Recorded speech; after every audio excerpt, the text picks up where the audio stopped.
আসসালামু আলাইকুম রহমতুল্লাহ। বন্ধুরা কেমন আছেন? Welcome back to my channel Edupark 119। সাথে আছে আমি ইঞ্জিনিয়ার মোহাম্মদ আবদুল্লাহ আল ইসলাম। বন্ধুরা, আমরা অন্তরীকরণের ব্যবহার করছিলাম, সে পর্যায়ে আজকে গ্রুপ বি কাজ করব। গ্রুপ বিতে আমরা গ্রুপ এর যে অঙ্কগুলো করেছি ঠিক একই অঙ্ক আমরা এখানে করব, তবে পার্থক্যটা একটা খুব সূক্ষ্ম পার্থক্য। সে পার্থক্যটা খুব যত্ন করে অনেক গুরুত্ব দিয়ে আপনাদের সামনে উপস্থাপন করার চেষ্টা করব। আমরা গ্রুপ বিতে যে অঙ্ক করব সেটা হলো এক্স নট ওয়াই নট, একটা বিন্দু। এক্স নট ওয়াই নট বলতে মূলত একটা বিন্দু। এক্স নট ওয়াই নট বিন্দুর মধ্য দিয়ে স্পর্শক নির্ণয়। বন্ধুরা, আমরা গত ক্লাসে করেছিলাম যে কোনো একটা বক্ররেখার উপরে কোনো একটা বিন্দু দেওয়া আছে, সেই বিন্দুতে স্পর্শক অভিলম্বের সমীকরণ। এখানেও স্পর্শক অভিলম্বের সমীকরণ বের করব। তাহলে পার্থক্যটা কি? পার্থক্যটা হলো, আগে ছিল বক্ররেখার উপরে কোন একটা বিন্দু দেওয়া আছে, সেই বিন্দুতে স্পর্শকের সমীকরণ বের করতে হবে, অভিলম্বের সমীকরণ বের করতে হবে। আর এখানে বলা আছে কোন একটা বিন্দুর মধ্য দিয়ে স্পর্শকের সমীকরণ অভিলম্ব নির্ণয় করতে। আমরা অঙ্ক নম্বর 11 লক্ষ্য করি। 11 নম্বর অঙ্কে পরিষ্কার করে ব্যাপারটা বোঝা যাবে। 2 - 2 বিন্দুর মধ্য দিয়ে 2 - 2 বিন্দুর মধ্য দিয়ে x² - y² = 16 এই পরাবৃত্তের স্পর্শকের সমীকরণ বের করতে হবে। তাহলে বন্ধুরা, আমাদের পরাবৃত্তের সমীকরণটা হলো x² - y² = 16। আর আমাদের বিন্দু দেওয়া আছে 2 - 2 বিন্দু দেওয়া আছে। আর পরাবৃত্তের সমীকরণ x² - y² = 16। বলা হয়েছে এই বিন্দুর মধ্য দিয়ে এই পরাবৃত্তের একটি স্পর্শকের সমীকরণ বের করতে হবে। যখন কোনো প্রশ্নের মধ্যে দেওয়া থাকবে বিন্দুর মধ্য দিয়ে, তখন বুঝে নেবেন ওই বিন্দুটি বক্ররেখার পরিধির উপরে, বক্ররেখার উপরে অবস্থিত নয়, বক্ররেখার উপরে অবস্থিত নয়। আর যদি সন্দেহ লাগে, না বুঝতে পারেন, তাহলে এই বিন্দুটা দিয়ে সমীকরণের বাম পক্ষটাকে আপনি জাস্ট নিজের টেস্ট করার জন্য আপনারা কি করতে পারেন, বাম পক্ষটা যা আছে তুলে নিয়ে আপনি এই বিন্দুটা বসিয়ে দেন। x এর জায়গায় 2 বসালে 4, আর -2 বসালে কত? -2 বর্গ, এটাও 4, দ্যাট ইজ 0। বাম পক্ষ 0, not equal to right side. যখনই কোনো বিন্দু দিয়ে বক্ররেখার সমীকরণটা সিদ্ধ হবে না, তখন নিশ্চিত এই বিন্দুটি বক্ররেখার উপরে অবস্থিত নয়। আর বক্ররেখার উপরে অবস্থিত নয় এমন কোনো বিন্দুতে স্পর্শক নির্ণয় করাই হলো আমার আজকের গ্রুপ বি এর আলোচ্য বিষয়। আশা করি বন্ধুরা বুঝতে পেরেছি। গত পর্বে যতগুলো অঙ্ক করিয়েছিলাম সবগুলি স্পর্শ বিন্দু দিয়ে যদি ওই প্রদত্ত বক্ররেখার সমীকরণে বাম পক্ষকে, প্রয়োজন হলে ডান পক্ষকে আমরা যদি সিদ্ধ করি, তাহলে বাম পক্ষ ডান পক্ষ সমান হয়ে যাবে। বন্ধুরা, ডান পক্ষ সিদ্ধ করা মানে, যদি সমীকরণ এমন থাকে বাম পক্ষের সাথে ডান পক্ষ এক্স বা ওয়াই আছে, বাম পক্ষেও এক্স ওয়াই এর অস্তিত্ব আছে, ডানেও আছে, তাহলে বামেও সিদ্ধ করবেন, ডানেও সিদ্ধ করবেন। আর যদি ডান পক্ষে যদি কনস্ট্যান্ট কোয়ান্টিটি থাকে, তাহলে শুধু বাম পক্ষে সিদ্ধ করবেন। তাই বলছি, বাম পক্ষে বা ডান পক্ষে সিদ্ধ করে আগের অঙ্কগুলোতে, গ্রুপের অঙ্কগুলো দেখবেন সবসময় মিলে যায়। বাট আজকে গ্রুপ বিতে যে অঙ্কগুলো আছে তা মিলবে না, অর্থাৎ এই বিন্দুটা বক্ররেখার পরিধির উপরে অবস্থিত নয়। তাহলে এই অঙ্কটাকে আমাদের একটু জটিল করে, একটু বড় করে করতে হবে। জটিল না, একটু বড় করে করতে হবে বন্ধুরা। ধরে নিচ্ছি এরকম একটা বক্ররেখা, এই বিন্দুটা হলো, আমি সঠিক কোঅর্ডিনেট বসাচ্ছি না, 2 - 2 বিন্দুটা, এই বিন্দুটা ধরে নিচ্ছি বিন্দুটা পি। আর এই পরাবৃত্তের উপরে, পরিধির উপরে কোন একটা বিন্দু আমাদের ধরে নিতে হবে কিউ। ধরে নিচ্ছি কিউ বিন্দুর স্থান হলো x1 y1। তার মানে আমাদের প্রদত্ত বিন্দু, এটা যদি পরাবৃত্তের, এই পরাবৃত্তের সমীকরণ যদি এই চিত্র নির্দেশ করে, মোটামুটি বোঝার জন্য বলছি আমি, তাহলে ধরে নিচ্ছি আমাদের এই বিন্দুটি এর পরিধির বাইরে অবস্থিত কোনো একটা বিন্দু, দ্যাট ইজ এই বিন্দুটা হলো পি। এই ক্ষেত্রে পরিধির উপরে আমাদের একটা বিন্দু ধরে নিতে হবে, সেই বিন্দুটা হলো x1 y1। তাহলে পি আর কিউ যোগ করলে একটি রেখা পাবো, যা হবে কিউ বিন্দুতে এই পরাবৃত্তের স্পর্শক। আমাদের প্রথমত এই পি কিউ এর ঢাল বের করতে হবে। দুটি বিন্দুতে ঢাল বের করার নিয়মে পি কিউ এর ঢাল বের করতে হবে। আবার আজকের চ্যাপ্টারে যে ঢাল বের করার নিয়ম দেখানো হচ্ছে সে ডিফারেন্সিয়েট করে বিন্দুতে সিদ্ধকের ঢাল সেটা বের, এই দুটো ঢাল সমান দেখানোর মাধ্যমে আমরা একটা ইকুয়েশন আনবো। এই হলো একটা ইকুয়েশন। আর এই কিউ বিন্দু যেহেতু এই পরাবৃত্তের সমীকরণে অবস্থিত, কিউ বিন্দু এই পরাবৃত্তের সমীকরণকে সিদ্ধ করে, এটা আরেকটা ইকুয়েশন। এই দুটো ইকুয়েশন সমাধান করার মাধ্যমে আমরা এই x1 y1 এর মান বের করব। আসেন বন্ধুরা একটু বোঝার চেষ্টা করি। মনে করি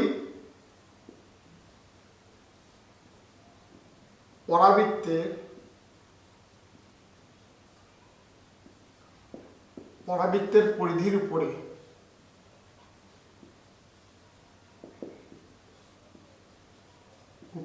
অবস্থিত একটি বিন্দু কিউ, যার স্থানাঙ্ক হলো x1 y1।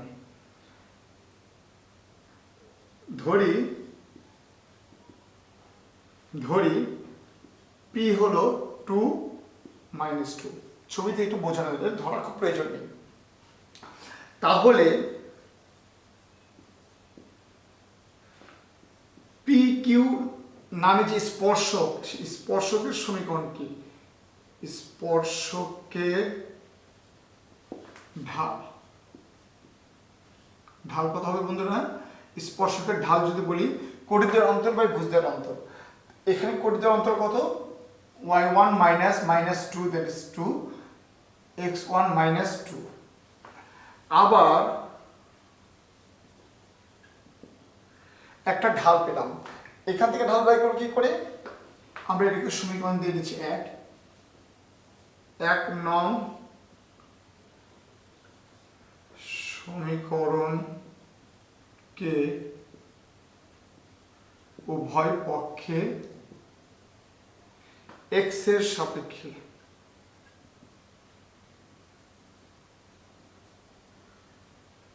অন্তরীকরণ করে পাই।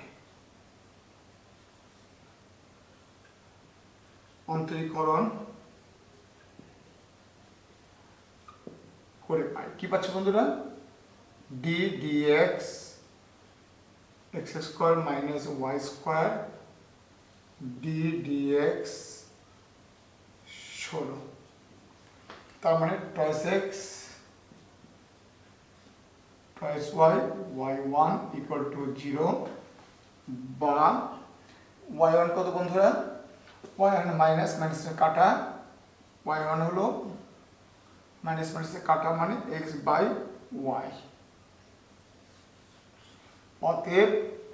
অতএব কোন বিন্দুতে? স্পর্শ বিন্দু x1 y1 বিন্দুতে স্পর্শকের ঢাল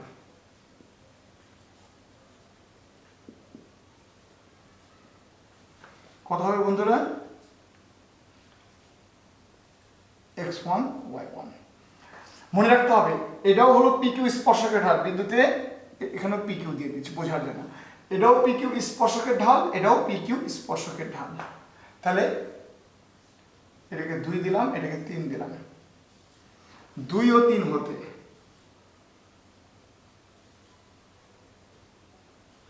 2 আর 3 থেকে আমরা কি পাচ্ছি বন্ধুরা?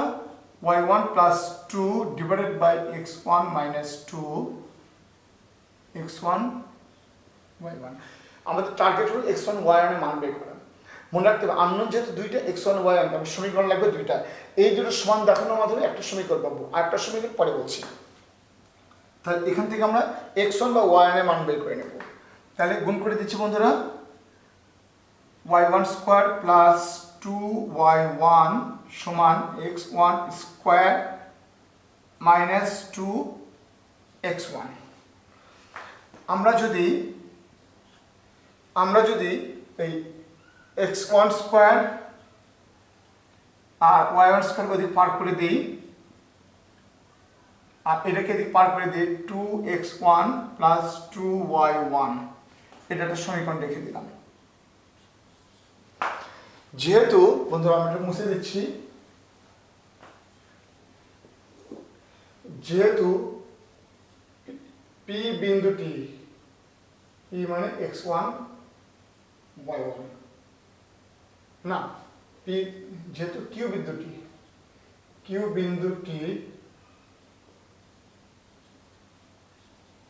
পরাবৃত্তের পরিধির উপর অবস্থিত।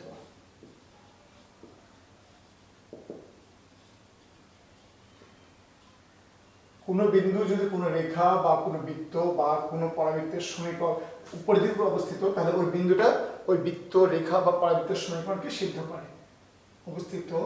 অতএব এই বিন্দুতে সিদ্ধ করে দেব। সিদ্ধ করলে কি হবে? x1 স্কয়ার y1 স্কয়ার সমান কত বন্ধুরা? 16। তাহলে এটা আমরা কত? ইকুয়েশন 5। এই দুটো ইকুয়েশন থেকে আমরা 4 ও 5 হতে 4 ও 5 হতে কি পাচ্ছি বন্ধুরা? এইটুকুন যত, এইটুকুনও তত। অতএব কি পাচ্ছি? 2x1 প্লাস 2y1 সমান 16 বা x1 প্লাস y1 সমান 8 সমান x1 সমান 8 মাইনাস y1। এই x1 আর y1 এর মান বাই করাটা হলো আমাদের মূল টার্গেট। তাহলে এই x1 আর y1, x1 এর মানটা নিয়ে গিয়ে আমরা যদি 5 নং সমীকরণে বসিয়ে দিই অথবা 4 নং সমীকরণে বসিয়ে দিই, তাহলে আমরা মানটা পেয়ে যাব। তাহলে আমরা 5 থেকে x1 এর মানটা বসিয়ে দিই, যেখানে x1 সেখানে বসাবো 8 minus y1 whole square minus y1 square equal to 16। বন্ধুরা 64 minus 16 y1 plus y1 square minus y1 square equal to 16। এই দুটো কাটা যাচ্ছে বন্ধুরা। তাহলে 16 y1 ডান দিকে নিলাম, এটা বামে নিলাম 48 y1 সমান 3। y1 যদি 3 হয়, এটাকে সমীকরণ 5 দিয়ে রাখলাম, 6 দিয়ে রাখলাম। অতএব x1 কত বন্ধুরা? x1 হচ্ছে আমাদের 5 হলে 3 হলে 5। হ্যাঁ, অতএব কিউ বিন্দু কোনটা ধরেছিলাম বন্ধুরা? পরিধির উপর একটা বিন্দু। এই পরিধির উপর একটা বিন্দু ছিল না বলেই আমার অঙ্কটা এত বড় হলো। হ্যাঁ, এইবার বন্ধুরা আমাদের অঙ্কটা একদম সহজ হয়ে গেছে। তাহলে আমরা যদি এবার কিউ বিন্দুটা পেয়ে যাই, স্পর্শ এই বিন্দুতে ঢাল বের করে ফেলবো। তার মানে অতএব স্পর্শকের ঢাল বন্ধুরা কই থেকে বের করবো? এই প্রথম সমীকরণ থেকে। কত? y এর জায়গায় বসাবো 3 প্লাস 2, x এর জায়গায় 5 মাইনাস 2, 5/3। অতএব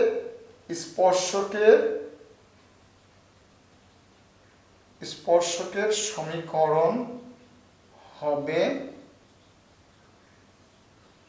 y মাইনাস বিন্দুর y কত বন্ধুরা? 3, ঢাল কত? 5/3, x মাইনাস বিন্দুর x কত? 5। তাহলে আমরা একটু সহজ করে ফেলছি। 5x minus 3y, 5x minus 3y আমি ডানে পাঠ করছি। তাহলে -9 আর -25, তাহলে -16 ইকুয়াল টু 16।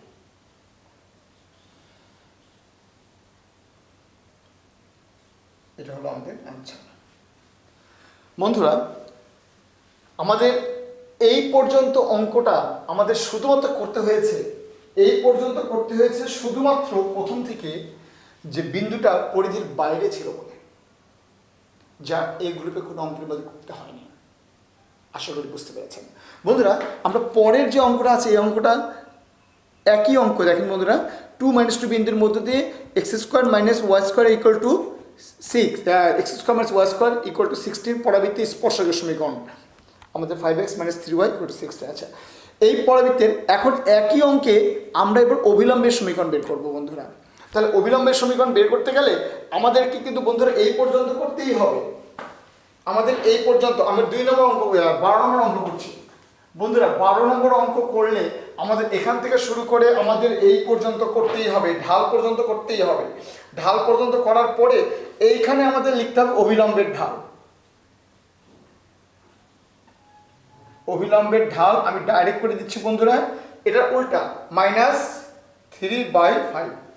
আর তখন এটা স্পর্শকের সমীকরণ হবে না, এটা হবে অবিলম্বের সমীকরণ। অবিলম্বের সমীকরণ বন্ধুরা, অবিলম্বের সমীকরণ বলে আমাদের এইটা চেঞ্জ হয়ে যাবে মাইনাস, আর এই সমীকরণটাও আমাদের চেঞ্জ হয়ে যাবে। তাহলে বন্ধুরা পুরো অঙ্কটা এক থাকছে, খালি সমীকরণটা চেঞ্জ হয়ে যাচ্ছে। এটা হচ্ছে -3, দ্যাট ইজ এইদিকে নিয়ে নিলাম +5y, এইদিকে -15, এইদিকে প্লাস, এদিকে -15, 3 × 15, এদিকে এদিকেও +15, এদিকে -15, এদিকে +15, 30। আশা করি বন্ধুরা বুঝতে পেরেছেন। তাহলে আমরা 11 নম্বর অঙ্ক করতে গিয়ে বোনাস 12 নম্বর অঙ্কটা করে দিলাম। তাহলে যখন কোনো বক্ররেখার বাহিরে কোনো একটা বিন্দু দেওয়া থাকবে, সেই বিন্দু থেকে বা বিন্দুর মধ্য দিয়ে স্পর্শক বের করতে হবে, তখন আমাদের এইভাবে অঙ্কটা করতে হবে। বন্ধুরা অঙ্কটাকে আবার আমি একটু সামারাইজ করে নিই। আমরা প্রথমত যেটা করেছিলাম সেটা মোটামুটি ধরে নিয়েছিলাম একটা পরাবৃত্তের সমীকরণ, ছবি এঁকে নিয়েছিলাম। বাইরে একটা বিন্দু পি যেটা আমাদের দেওয়া আছে, আর স্পর্শক বিন্দু ধরে নিয়েছিলাম x1 y1। তাহলে এই দুটো বিন্দু যোগ করলে এটা কিন্তু আমার ধরে নেওয়া বিন্দু x1 y1, আর এটা কিন্তু আমার দিয়ে দেওয়া বিন্দু 2 - 2। তাহলে বন্ধুরা আমি একটু বড় করে দেখাচ্ছি। আমি টোটাল কাজটাকে আবার রিভিউ করে দিচ্ছি। আমাদের প্রথমে আগে একটা স্পর্শক এঁকে নেবেন, নিয়ে এই বিন্দুটা P 2 - 2, আর এর পরিধির উপর একটা বিন্দু Q ধরে নেবেন x1 y1। তাহলে PQ এটা একটা রেখা, এই রেখা হলে এর ঢাল বের করা যাবে। ঢাল কিভাবে বের করবেন আমি বলে দিচ্ছি। ঢাল বের করবেন পরিধির অন্তর বাই ভুজদ্বারের অন্তর। তাহলে দুইটা ঢাল বের করবেন। একবার নিয়ম হলো দুইটা ঢাল বের করবেন। ঢাল বের করে সমান দেখাবেন, সমান দেখাবেন।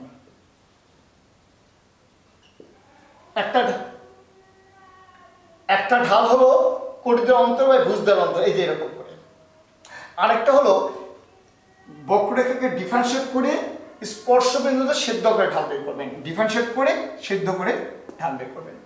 এই দুটো ঢাল সমান দেখালে একটা ইকুয়েশন পাবেন। এটা হলো একটা ইকুয়েশন। আর আরেকটা ইকুয়েশন হলো সরাসরি এই স্পর্শবিন্দু যেটা ধরে নিলেন x1 y1, সেটা যেহেতু এই বক্ররেখা বা পরাবৃত্তের উপরে অবস্থিত আপনি ধরে নিয়েছেন, তাহলে কোনো বিন্দু কোনো বক্ররেখার উপরে অবস্থিত হলে বিন্দুটি তার সমীকরণকে সিদ্ধ করে। তাহলে এই বিন্দুটি বক্ররেখার সমীকরণকে সরাসরি সিদ্ধ করবেন। এই যে বন্ধুরা এটা করেছেন। আবার এই বিন্দুটি পরাবৃত্তের পরিধির উপর অবস্থিত অতএব সিদ্ধ করে দিয়েছে। এইটা একটা সমীকরণ, এই দুটো সমীকরণ সমাধান করলে এই সমাধান থেকে একটা x এর বা y এর মান, আপনি চাইলে x1 এর মান বাই করতে পারেন, y1 এর মানও বাই করেন। আমি x1 এর মান বাই করেছি। করে এই x1 এর মানটা আপনি হয় 5-এ অথবা 4-এ, 5-এ বা 4-এ যে কোনো এক জায়গায় বসিয়ে দেবেন। তো আমি দেখেছি যে আমার জন্য 5-এ বসানোটাই অনেক সুবিধাজনক। তো 5-এ বসিয়ে দিয়েছি। 5-এ বসিয়ে দিলে এখান থেকে আমি একটা সুন্দর করে y1 এর মান পেয়ে গেছি, আর y1 এর মান থেকে আমি x1 এর মান পেয়ে গেছি, অর্থাৎ বিন্দুটা পেয়ে গেছি। তাহলে খুব অল্প কথায় দুটো ঢাল বাই করবো, সমান দেখাবো একটা সমীকরণ। আর হলো পরাবৃত্তের পরিধির উপরে যে বিন্দুরা ধরে নেওয়া তাদের প্রদত্ত বক্ররেখার সমীকরণ বা পরাবৃত্তের সমীকরণ সিদ্ধ একটা সমীকরণ। এই দুটো সমীকরণ এক করে এক্স বা ওয়াই, এই দুটো সমীকরণ এক করে x1 বা y1 এর মান বাই করবেন, তা যে কোনো একটা সমীকরণে বসে দিলেই মান পাবেন। যখনই দুটো বিন্দু পেয়ে গেলেন তখনই অঙ্কটা পুরো আগের মতো। আশা করি বুঝতে পেরেছেন। আমি কয়েকবার রিভিশন দেওয়ার চেষ্টা করেছি, তো অঙ্কটাকে ভালো করে চিনে রাখবেন। বন্ধুরা, এই ছিল আমাদের আজকে গ্রুপ বি। তাহলে গ্রুপ বির অঙ্কগুলো আমরা এখানে শেষ করে দিলাম। এরপরে আমরা করব গ্রুপ সি। আবারও দেখা হচ্ছে, ততক্ষণ ভালো থাকবেন। আসসালামু আলাইকুম।